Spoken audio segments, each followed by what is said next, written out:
Hello and welcome you are to let's crack it with Vishay Gupta. तो ये हैं 5th and 6th of June के current affairs guys.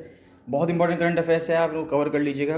कोई भी आपको डाउट आता है, कोई भी आपका सजेशन है कि इसमें क्या इंप्रूवमेंट किया जा सकता है, तो वो आप मुझे कमेंट सेक्शन में कमेंट करके जरूर बताइए।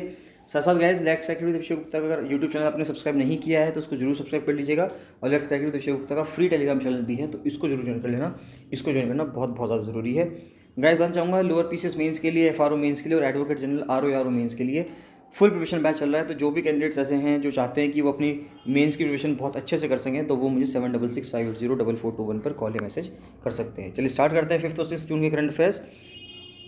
तो सबसे पहले न्यूज़ आती है FCRA के लिए, यानी कि फॉरेन कंट्रीब्यूशन रेगुलेशन एक्ट के ऊपर न्यूज़ आ रही है कि FCRA क्या है। अगर हम देखें तो FCRA was enacted during the emergency. अब देखिए इंपॉर्टेंट चीज़ ये है कि अलग अलग NGOs का, अलग अलग ऑर्गेनाइजेशंस का सरकारों ने जो FCRA का जो उनका नंबर होता है उसको डिलीट कर दिया है, उनको ख़त्म कर दिया है या उसको रिन्यू नहीं करा, जिसके वजह से वो दूसरे कंट्रीज से, फॉरेन कंट्रीज से कॉन्ट्रीब्यूशन नहीं ले सकते।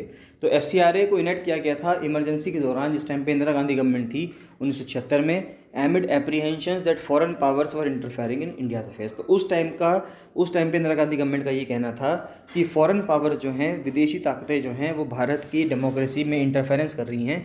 इस वजह से जो NGOs काम कर रही हैं बाहर दूसरे देशों के लिए, उन NGOs को पैसा नहीं मिलना चाहिए बाहर से। तो उसके लिए FCRA का कानून लाया गया था थ्रू इंडिपेंडेंट ऑर्गेनाइजेशंस। तो these concern were in fact even older, they had been expressed in parliament as early as in 1969। तो देखा जाए तो ये जो कंसर्न्स हैं ये पार्लियामेंट में, भारत की संसद में 1969 से उठते आ रहे हैं और बाद में 1976 तक इसके ऊपर एक एक्ट ही आ गया। The law sought to regulate foreign donations to individuals and associations so that they functioned in a manner consistent with the values of a sovereign democratic republic. As amended FCRA को amend किया गया UPA government ने 2010 में to consolidate the law on utilisation of foreign funds, कि किस तरह से हम लॉ को कंसोलिडेट कर सकते हैं कि फॉरेन फंड्स का यूटिलाइजेशन किया जा सके। और इसके बाद 2010 के बाद प्रेजेंट एनडीए गवर्नमेंट ने इसको वापस से अमेंड किया 2020 में, giving the government tighter control and scrutiny over the receipt and utilisation of foreign funds, कि इसके ऊपर अब एक टाइटर कंट्रोल दे दिया कि बहुत टाइटली कंट्रोल कर सकती है सरकार और स्क्रूटनी कर सकती है over the receipt and utilisation, कि किस तरह से हम रिसीट करें और यूटिलाइज करें फॉरेन फंड्स को बाय NGOs। तो FCRA रिक्वायर एवरी पर्सन और NGO seeking to receive foreign donation. तो FCRA के आने की वजह से ये होगा कि हर पर्सन या NGO जो फॉरेन डोनेशंस लेना चाहता है तो उसको क्या करना होगा, एक तो उसको रजिस्टर करना होगा एक्ट के तहत, FCRA एक्ट के तहत। दूसरा, to open a bank account, उसको एक बैंक अकाउंट खोलना पड़ेगा जिससे कि फॉरेन फंड्स आ सके।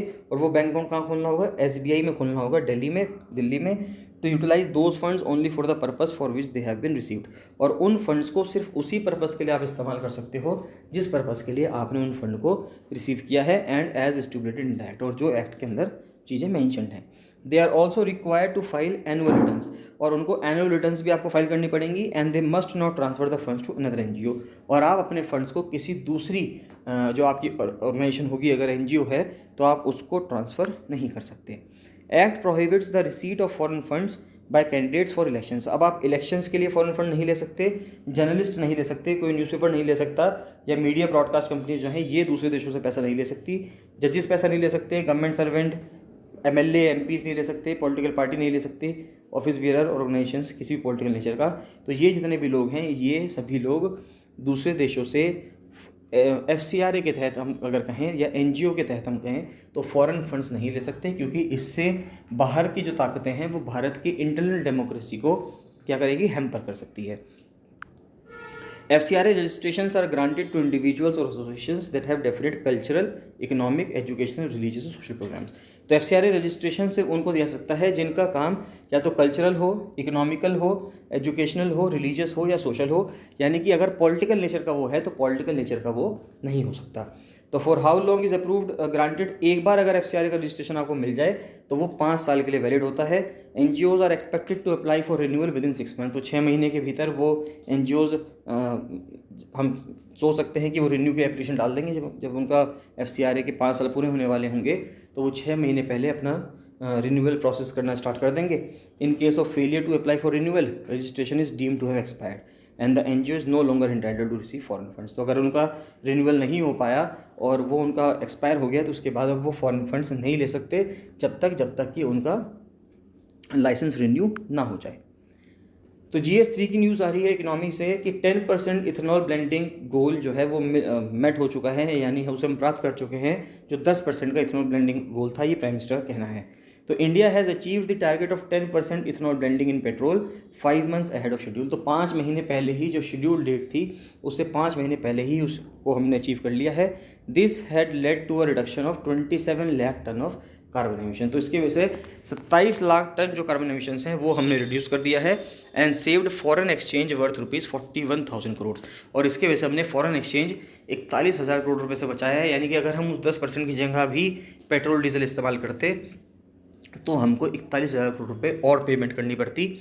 Farmers earn ₹40,600 crore in the past 8 years due to increase in ethanol blending. और इथेनॉल की ब्लेंडिंग की वजह से किसानों ने भी 40,600 करोड़ रुपए तक कमाए हैं, उन्होंने सेव किए हैं। तो last June mister Modi made public the road map for ethanol blending in India 2020 से 2025 which laid out a pathway for achieving 20% ethanol blending by 2025-26। तो 2020 से लेकर 2025 का जो एक रोड मैप लाया गया इथेनॉल ब्लेंडिंग का, उसमें ये कहा गया कि भारत जो है 20% इथेनॉल ब्लेंडिंग करेगा 2025-2026 तक। और अब हमने 5 महीने पहले जो शेड्यूल डेट थी उससे 5 महीने पहले हमने 10% इथेनॉल ब्लेंडिंग का जो हमारा गोल था उसको पूरा कर दिया है। तो नवंबर 2022 था पहले, लेकिन हमने उसको अब जून 2022 में ही कंप्लीट कर लिया है। तो world's first fishing cat census भी हुआ है चिलिका लेक में। तो ये इंपॉर्टेंट चीज़ है, इन्वायरमेंट टेक्नोलॉजी से न्यूज़ आती है कि चिलिका लेक जो एशिया का लार्जेस्ट ब्रैकिश वाटर लेगून है, उसके अंदर 176 फिशिंग कैट्स हैं। ये एक सेंसस किया गया है पहली बार, जो चिलिका डेवलपमेंट अथॉरिटी उड़ीसा का, और उसने कोलैबोरेशन किया है with the fishing cat project TFCP। तो द फिशिंग कैट प्रोजेक्ट के साथ उन्होंने कोलैबोरेशन करके पहली बार फिशिंग कैट्स की संख्या का सेंसस किया है। तो this is the world's first population estimation. दुनिया में पहली बार पॉपुलेशन एस्टिमेशन किया गया है of the fishing cat done outside the protected area network. तो जो उनका प्रोटेक्टेड एरिया नेटवर्क होता है, यानी नेशनल पार्क्स या जहाँ पे भी उनका प्रोटेक्टेड एरिया है, उससे बाहर पहली बार उनका जो एस्टिमेशन है वो किया गया है। Specially explicit capture recapture method. अब ये जो मेथड का नाम है ये ध्यान होना चाहिए आपको। Specially explicit capture recapture method को इस्तेमाल किया गया है डेटा को एनालाइज करने के लिए। Globally threatened cats are found in wetlands in major south and south east Asian reverse basin starting from the Indus in Pakistan till the Mekong in Vietnam and in Sri Lanka and जावा। तो globally threatened cats हैं ये, और ये कहाँ मिलती हैं? ये wetlands में मिलती हैं, जो साउथ और साउथ ईस्ट एशिया के जो वेटलैंड्स हैं। और कहाँ से मिलती हैं? इंडस रिवर जो है पाकिस्तान में बह रही है, वहाँ से लेके वियतनाम में जो मेकोंग नदी बह रही है, श्रीलंका में बह रही है, जावा में जो नदियाँ हैं, उन सब जगहों पे ये फिशिंग कैट मिलती है। They are found in 10 Asian countries. तो 10 एशियन कंट्रीज़ में मिलेंगी, but have stayed undetected in Vietnam and Java since the last decade. लेकिन पिछले दशक से देखा जाए तो वियतनाम और जावा में अब ये नहीं पाई जा रही हैं। नेक्स्ट न्यूज़ आती है कि इंडियन इकोनॉमी इन पेरिल्स, यानी कि जो भारतीय अर्थव्यवस्था है वो अभी थोड़ी संकट से जूझ रही है। तो Indian economy had been declining in growth rate since 2016। तो 2016 से देखा जाए तो भारत की इकोनॉमी का जो ग्रोथ रेट है वो कम हो रहा है, यानी कि जब से डीमोनेटाइजेशन हुआ है, 2016 में डीमोनेटाइजेशन हुआ था, तब से देखा जाए कि भारत की इकोनॉमी रिवाइव ही नहीं कर पाई है। भारत की इकोनॉमी में लगातार झटके लग रहे हैं इंडियन इकोनॉमी को, तो जिसकी वजह से इंडियन इकोनॉमी कभी भी रिवाइव नहीं हो पा रही है। And fell below what was earlier sneeringly refer to by the economist in the Congress ruled period as a Hindu rate of growth. तो भारत की इकोनॉमी अब उसी तरह से ग्रो कर रही है जिस तरह से जिस टाइम पे कांग्रेस रूल करती थी 1950 से लेकर 1977 तक, उस बीच में जिस तरह से इंडियन इकोनॉमी ग्रो कर रही थी, जिस पीरियड को हम हिंदू रेट ऑफ ग्रोथ कहते हैं, उसी हिसाब से भारत की इकोनॉमी अब वापस से उसी रेट पे चली गई है, 3.5 to 4% पर year growth rate in GDP पे। नेक्स्ट आती है साइंस एंड टेक्स की न्यूज़ आ रही है, बहुत ही इंपॉर्टेंट न्यूज़ है। Status of ईवीटीओल।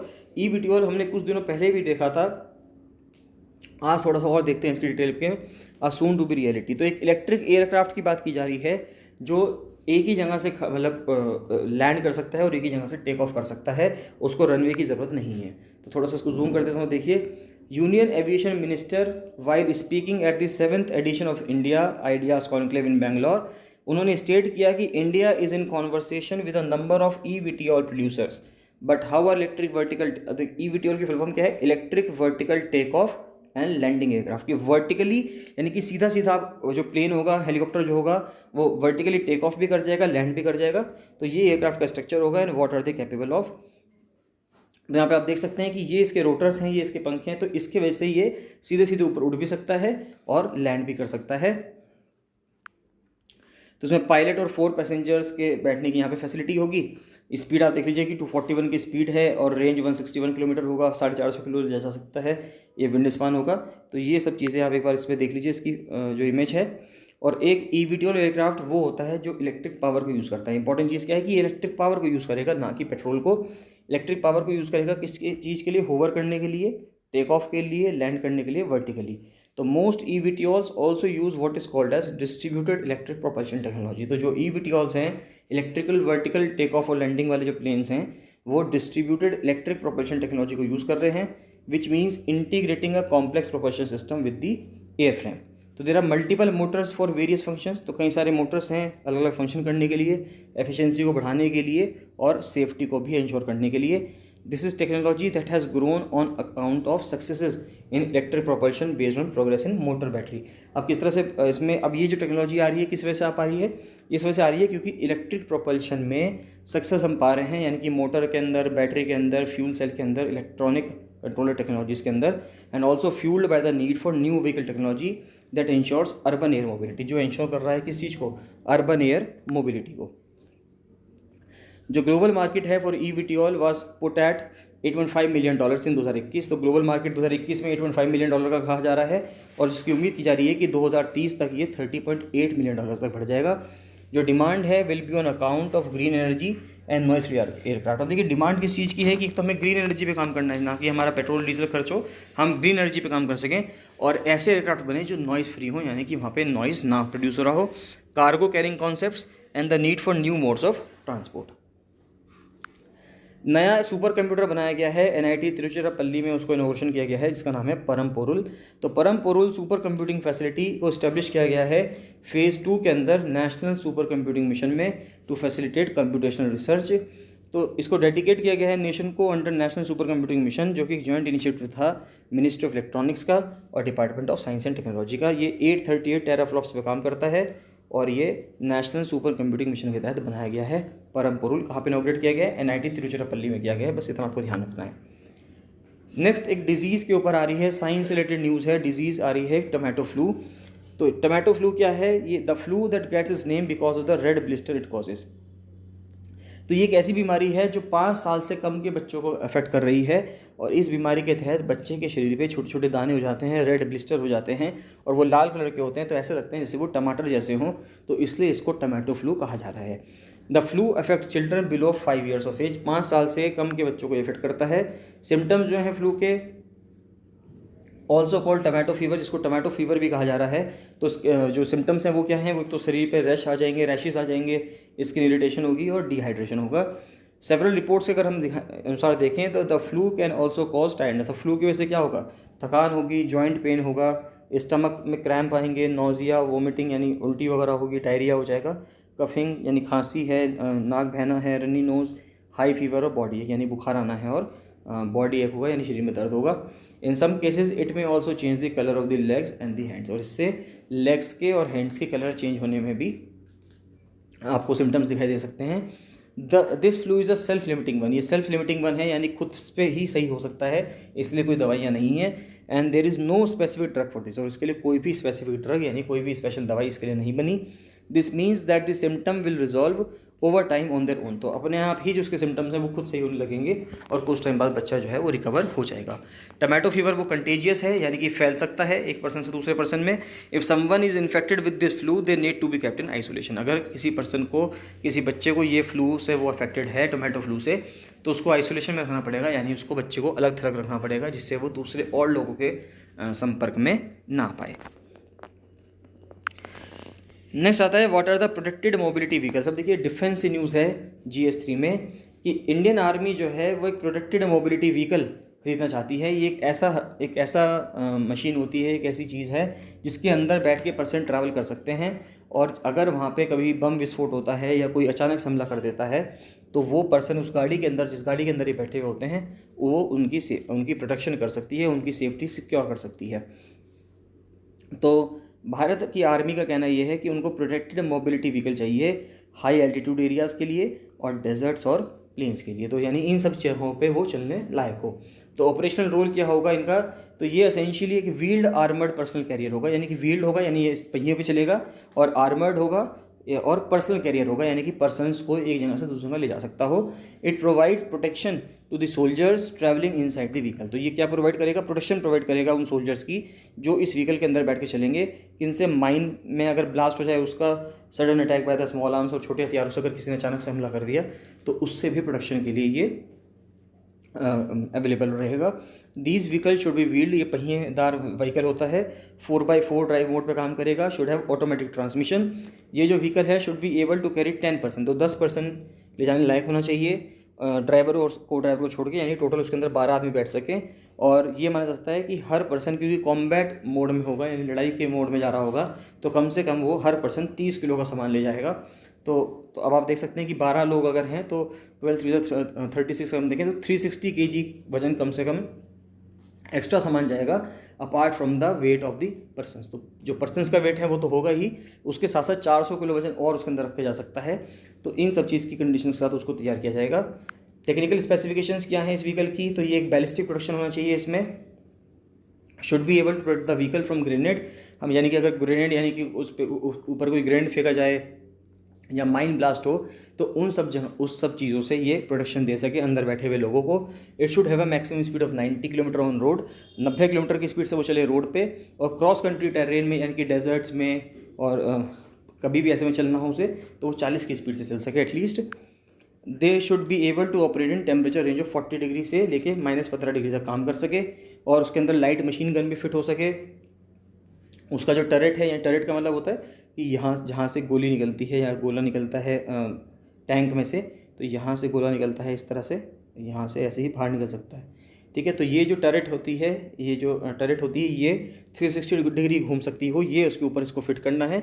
It is also required to have 11 firing ports, 11 firing port होने चाहिए कि जहाँ से हम फायर कर सकते हैं बंदूकों से अंदर बैठे हुए soldiers, with 5 each on the starboard and port side of the vehicle, और एक पीछे भी होना चाहिए and 1 on the rear. The PMV should be able to ford in water, ये पानी में भी चल सकती हो, विद डेप्थ ऑफ 1000 मिलीमीटर। तो 1000 मिलीमीटर का मतलब हो गया 100 सेंटीमीटर, कि 100 सेंटीमीटर का जो पानी हो, यानी कि अगर 1 मीटर गहराई का पानी है तो उसमें भी ये बिना किसी स्पेशल प्रिपरेशन के उसमें भी चल सके। 1 मीटर गहरे पानी में चल जाए तो इस चीज़ के लिए भी इसको तैयार करना है। तो नेक्स्ट प्रीलिम्स के लिए कुछ फैक्ट्स आते हैं कि चाइना का स्पेस स्टेशन है ट्यांगयोंग, जिसका मतलब है हेवनली पैलेस। तो आपको ये ध्यान रखना है कि ट्यांगयोंग क्या है, ये चाइना का स्पेस स्टेशन है।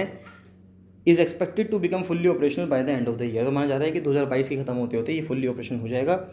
ये बहुत इंपॉर्टेंट है, ये सवाल आपसे पूछे जा सकते हैं कि लैम्डा के ऊपर पूछा रहा है कि LAMDA यानी कि language model for dialogue applications, इसको गूगल ने लॉन्च किया था इम्प्रूव करने के लिए गूगल असिस्टेंट को। तो जो गूगल असिस्टेंट है जिससे हम वॉइस से गूगल से कुछ भी बोलते हैं और गूगल हमें शो करने लगता है वॉइस से, तो उसके लिए लैम्डा को यूज़ किया जा रहा है, लैंग्वेज मॉडल यूज़ की जा रही है फॉर डायलॉग एप्लीकेशंस। तो UPSC या UPBCS से कोई भी एग्ज़ाम, उत्तराखंड का कोई भी एग्ज़ाम ये पूछ सकते हैं कि ये लैम्डा है या पाम है, तो ये किस चीज़ की, ये कौन से ऑर्गेनाइजेशन ने लॉन्च किया है या ये किस चीज़ के लिए यूज़ होता है, तो वो आपको पता होना चाहिए। नेक्स्ट आता है पाम। तो पाम एक नया मॉडल है फॉर नेचुरल लैंग्वेज प्रोसेसिंग के लिए और आर्टिफिशियल इंटेलिजेंस के लिए ऑफ गूगल, ये भी गूगल का है और लैम्डा भी गूगल का है, तो ये आपको ध्यान रखना है। और इंडियन नेवी और बांग्लादेश नेवी की एक एक्सरसाइज हो रही है, बायलेटरल एक्सरसाइज बोंगो सागर, और ये पोर्ट मोंगला में स्टार्ट हुई है बांग्लादेश के अंदर। तो बस ये आपको ध्यान रखना है कि मोंगला पोर्ट कहाँ है, एक तो बांग्लादेश में है, और बोंगो सागर एक्सरसाइज है नेवी की, इंडियन नेवी की और बांग्लादेश नेवी की। तो ये थे बहुत इंपॉर्टेंट करंट अफेयर्स गाइस, इनको आप कवर कर लीजिएगा। कोई भी डाउट आता है आपको तो आप मुझे कमेंट सेक्शन में कमेंट करके बताइए। कोई भी आपका सजेशन हो इंप्रूवमेंट के लिए तो वो भी आप मुझे कमेंट सेक्शन में कमेंट करके बताइएगा। चलिए मिलते हैं नेक्स्ट वीडियो में। So thank you and bye bye.